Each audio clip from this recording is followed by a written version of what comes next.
Hello everyone, myself Vinay Kumar. I am actually pursuing PhD in physics. So in this particular YouTube channel, I will be teaching physics, chemistry and mathematics starting from 8th standard till 12th standard.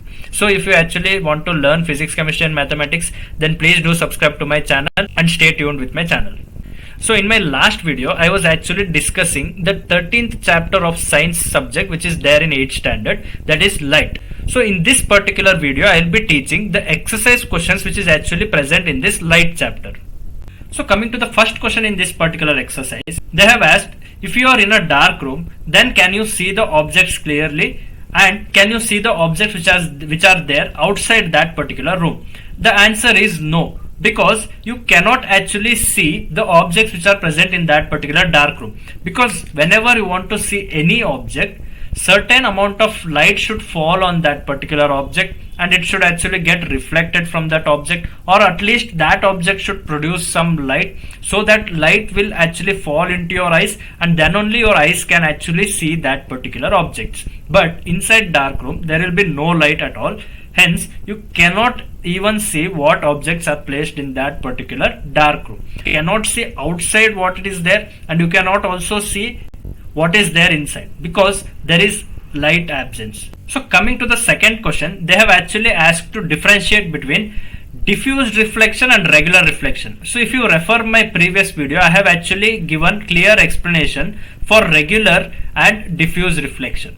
So regular reflection actually takes place on regular surface where there is no irregularities on that particular surface, but here diffuse reflection takes place on an irregular surface. So the surface on which this reflection is taking place will be irregular surface. Here it will be regular surface. The reflected rays in regular reflection will be parallel, because if the incident rays are parallel to each other, then reflected rays are also parallel to each other if it is a regular reflection. So if it is an irregular reflection, then reflected rays will not be parallel if incident rays is parallel.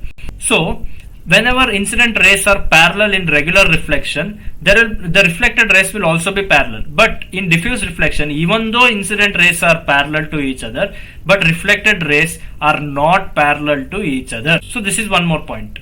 So coming to the second part in this particular second question, they have asked, irregular reflection means, is there any breakage of loss of reflection? No, there is no breakage of loss of reflection, because even in irregular reflection, this particular reflection takes place on an irregular surface, but that particular point at which this incident light will actually strike, at that particular point the laws of reflections are obeyed. So the reflected rays might not be parallel, but still the laws of reflection is actually obeyed, because the point at which that incident ray actually incidents, so at that particular point laws of reflection takes place. Maybe the surface is irregular, maybe all incident rays will be having different incident points, but still at that particular incident points for every individual incident rays, laws of reflection will be obeyed. So in regular reflection, laws of reflection will be obeyed in common to all incident rays, but in diffuse reflection, the laws of reflection will be obeyed by the independent incident rays, so on independent points on that particular irregular surface. So here also laws of reflection is not violated, here also laws of reflection is obeyed. So even if the reflection is irregular, still the laws of reflection are obeyed. So coming to the third question, they have given 6 objects as A, B, C, D, E and F. So you should actually mention whether the regular reflection or diffuse reflection takes place on this particular objects. So the first object which they have given is a polished wooden table. Actually when there is a polished wooden table, the surface will be very much regular. Hence the reflection which takes place on that particular surface will be regular reflection. So R indicates regular reflection, D indicates diffuse reflection or irregular reflection. So coming to the second object, they have given chalk powder. So chalk powders will be irregularly placed on a particular surface. So hence there will be lot of diffuse reflection which takes place on this particular chalk powder, because chalk powder are not forming a plain regular surface, because they are just powder form of an object. So chalk is actually in the form of powder. Hence, the reflection which takes place on that chalk powder will be diffuse reflection. So, coming to the third object, that is cardboard surface. Cardboard surface will also be certain kind of plane surface. Hence, regular reflection actually takes place on that particular cardboard. So, coming to the fourth object, they have actually asked for reflection taking place through water which has got spilled on a marble floor. Marble floor will be plane surface, but when water is spilled on that particular marble surface, there will be lot of irregular reflection taking place because of uneven distribution of water molecules here and there on that particular marble surface. Hence, reflection taking place from the water which is spilled on that particular marble surface will be diffused reflection. Coming to the fifth object, it is mirror. Mirror will be plane in nature, so regular reflection actually takes place on that particular mirror. Coming to the sixth object, there is a piece of paper. Piece of paper will also be certain kind of plane surface will be there. Hence, reflection which takes place on that particular piece of paper will also be regular reflection. Coming to the fourth question, they have actually asked to state the laws of reflection. So, I have actually explained laws of reflection in my previous video. So, you can refer my previous video for reference, where I have stated the first law of reflection states that incident ray will always be equal to reflected ray, and the second law states that incident ray, reflected ray and normal will actually lie on the same plane. So, incident ray, normal and reflected ray, all three will actually lie on the same plane. So this is actually the second law of reflection and the first law of reflection. So coming to the fifth question, they have actually asked describe an activity to show that incident ray, reflected ray and the normal lie on same plane. So if you refer my previous video, I have explained one particular experiment where I have mentioned on a plain paper piece, if you actually place a mirror and if a light is actually incident on this particular mirror and there will be a reflected ray on this particular paper piece. So if you actually bend this paper piece exactly on the normal of this particular reflection, then you can see the absence of reflected ray. So again, when the paper is actually brought to its initial position, then again this reflected ray will appear. That shows on the same plane incident ray and reflected ray and the normal is lying. So this experiment you can actually refer my previous video and you can actually describe for this fifth question. Coming to the sixth question, they have actually asked fill in the blanks. So if a person is standing 1 meter away from the mirror, then how much meter away he is actually standing from the image which has got formed inside mirror. So let's say this is mirror surface and person is actually standing 1 meter away from this particular mirror. So the distance between person and this mirror surface is 1 meter.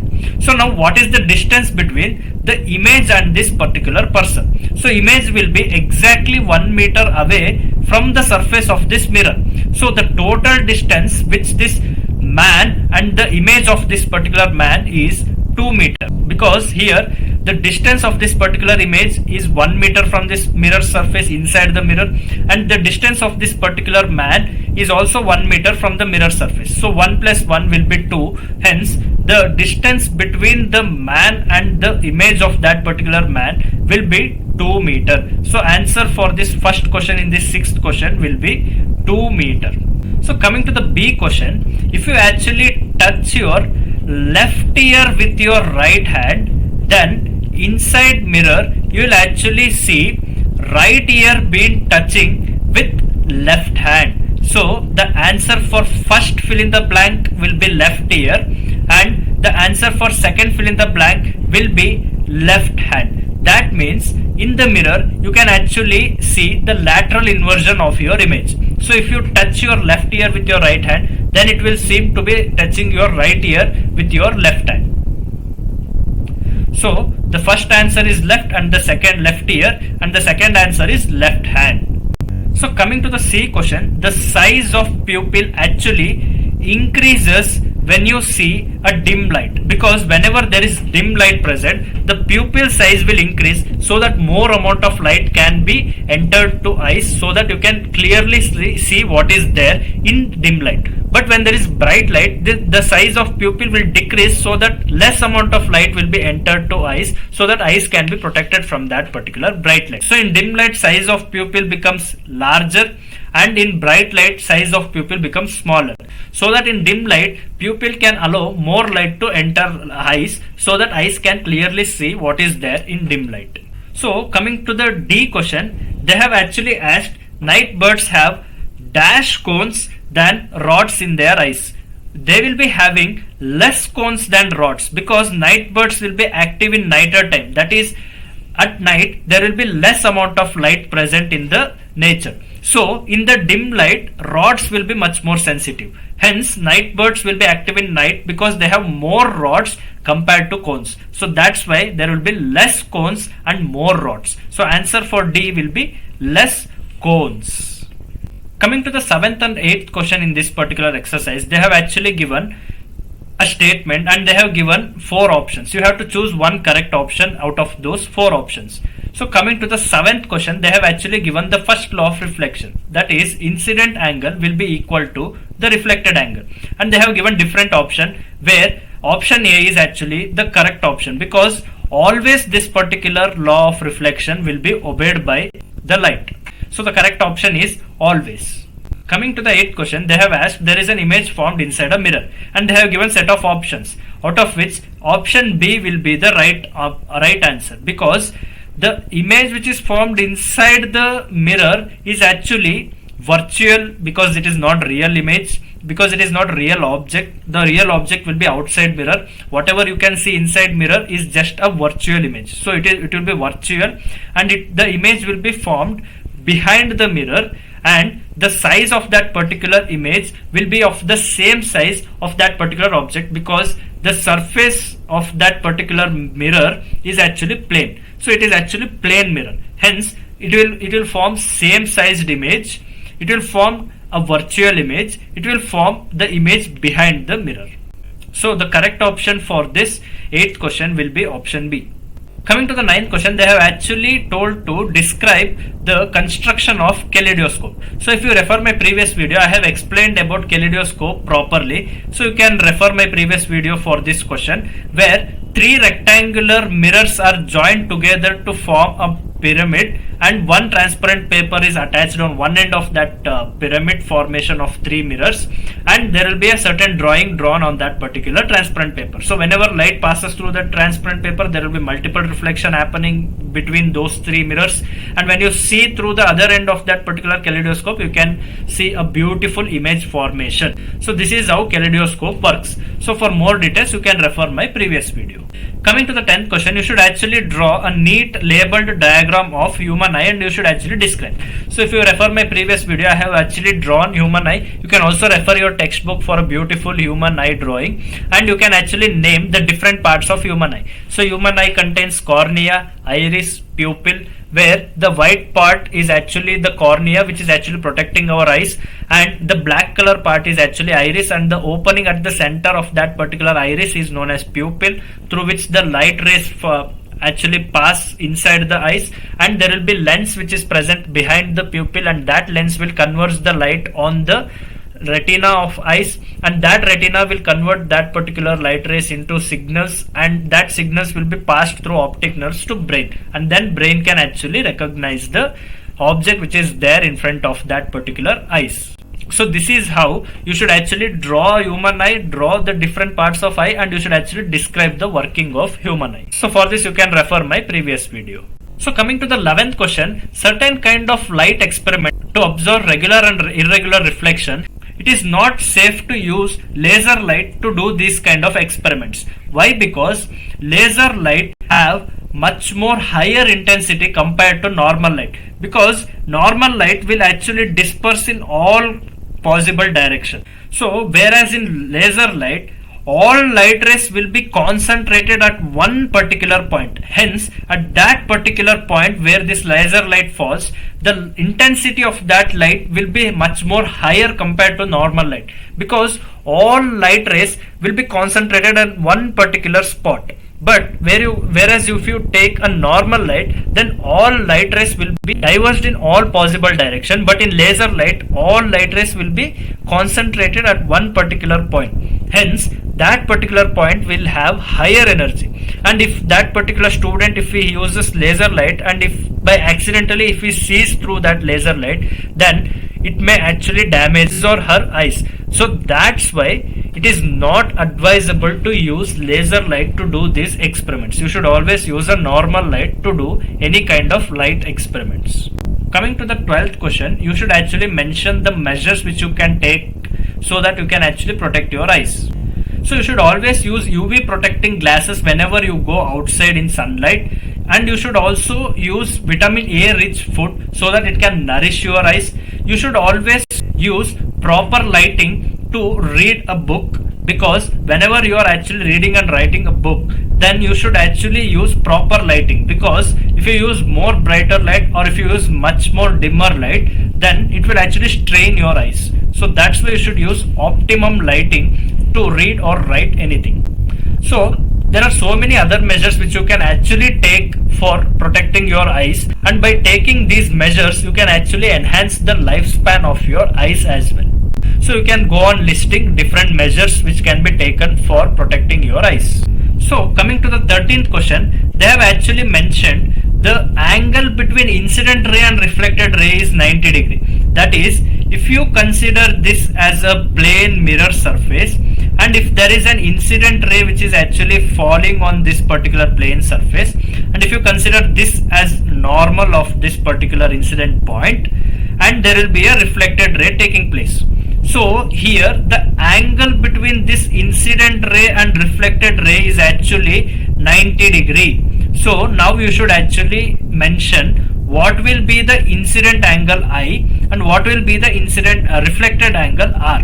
So according to the laws of reflection, incident rays angle, incident angle and reflected angle will be equal, and here they have actually given one condition, that is incident angle and reflected angle is forming 90 degree. That is, the angle between this incident ray and reflected ray is 90 degrees. So I plus R will be 90, and I is always equal to R. Now you can see I is equal to R, so I can actually write this I plus R as 2I, because I plus R will become I plus I, because I is actually equal to R. So I plus I will become 2I. So 2I will be equal to 90 degree. So the incident angle will be 90 degree divided by 2. So 90 by 2 will be 45. So 45 degree. So if I is 45 degree, then R will also be 45 degree. So here 13th question, answer for 13th question is that incident angle will be 45 degree and reflected angle will be 45 degree. Coming to the 14th question, they have actually kept parallel mirrors. So how many images of this candle will be formed in these particular mirrors? So since these two mirrors are kept parallel to each other, so the angle between these two mirrors will be 0. So if you refer my previous video, I have actually mentioned the angle between two mirrors will be in the denominator and 360 degree will be in the numerator. Minus 1 will actually give how many images has been formed in those two mirrors. Here n is actually 0 because these two mirrors are kept parallel to each other. So 360 degree divided by 0.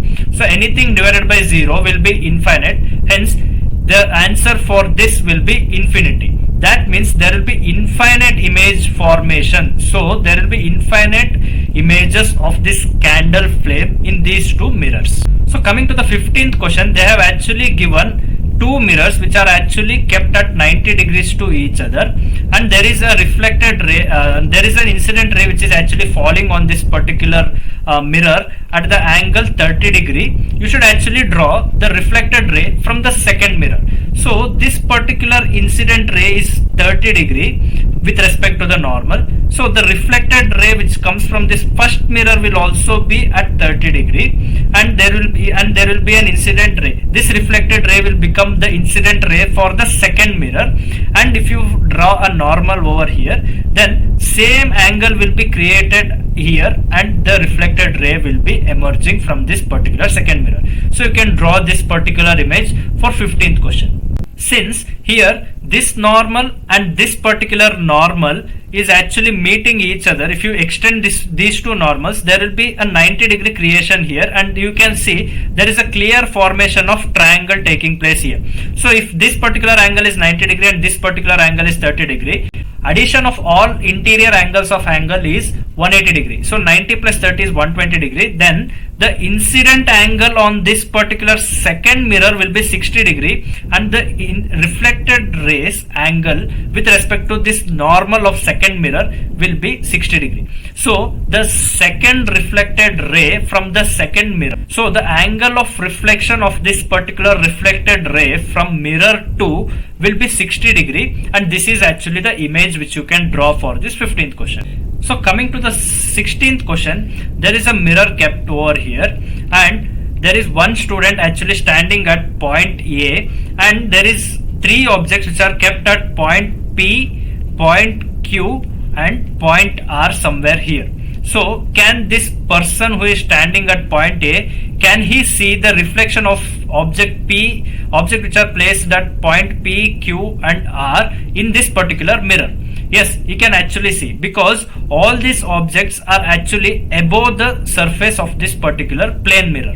Hence, the reflection which takes place of this particular object in this mirror, this person who is standing at this point A, he can actually see the reflection of this particular object. Coming to the 17th question, there is an object which is kept at this point A, and there will be a reflection happening in this particular plane mirror. So this is actually plane mirror, and there is a reflection of this particular object A. So there are 4 questions which has been asked in this particular 17th question. Coming to the first question, they have actually asked at which position the image will be formed inside this plane mirror.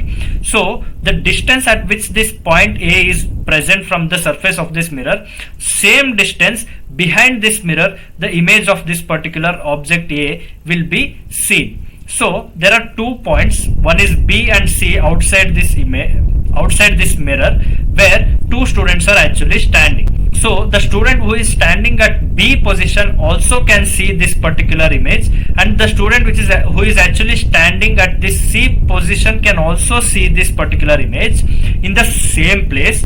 And if these 2 persons actually interchange their places, still they can see the image of this particular object in the same place, because this object is not moving. Only these persons are actually changing their positions. Hence, they can see the image of this object even if they interchange their position at the same place inside the mirror. So this is the answer for all A, B, C and D question which is present in this particular 17th question. This you can actually explain in your own words. So this is all there in this particular video. In this video I have actually explained all 17 questions, like I have explained answers for all 17 questions. So like this I will be uploading more and more videos related to physics, chemistry and mathematics starting from 8th standard till 12th standard. So if you want to learn physics, chemistry and mathematics, then please do subscribe to my channel and stay tuned with my channel. Thank you.